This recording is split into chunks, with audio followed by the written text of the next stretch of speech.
So another key item when you're looking at your budget is to make sure the investment, the valuation of the investment makes the solution valuable to the company. Whether or not you're investing this budget, the amount of money, doesn't make sense to do that.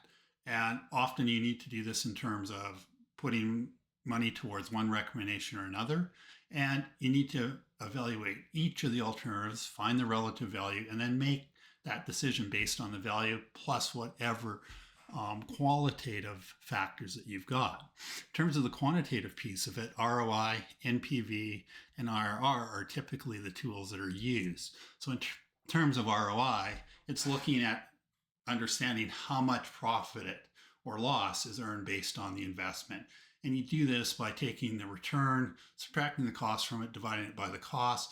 If you've got a positive percentage, it means that it's making money. If it's a negative, you're going to lose money on it. So that's the first thing. Again, remembering it is expressed as a percentage, and it can be calculated on an annual or a cumulative basis. So you want to think about that as you go through. It's quick and easy in most situations, and I think it's one that I find my teams do quite often up front because it's really easy. And as I say, simple to go through. NPV and IRR are much more complex, and I will have future videos that talk about how you go through this. But with net present value, you need to take and discount the future revenues, the future cash flows that you're looking at.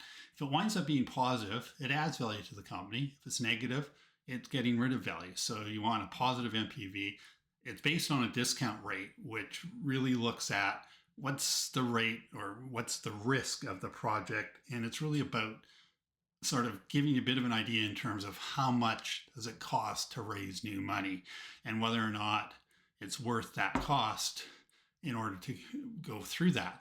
Internal rate of return can be actually done before NPV, and it just gives you an idea in terms of what the discount rate should be when the NPV is zero.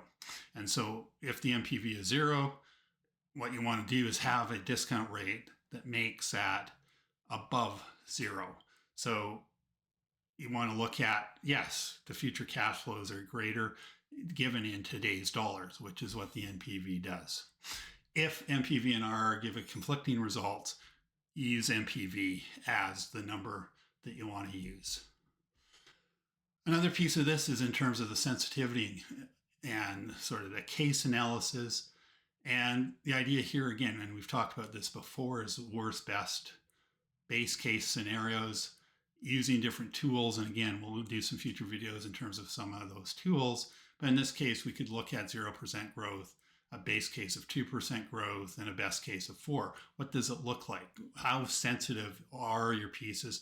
And then you can start to plot these on a chart to give a little bit of an idea in terms of what does this actually look like when we're going down the road with it.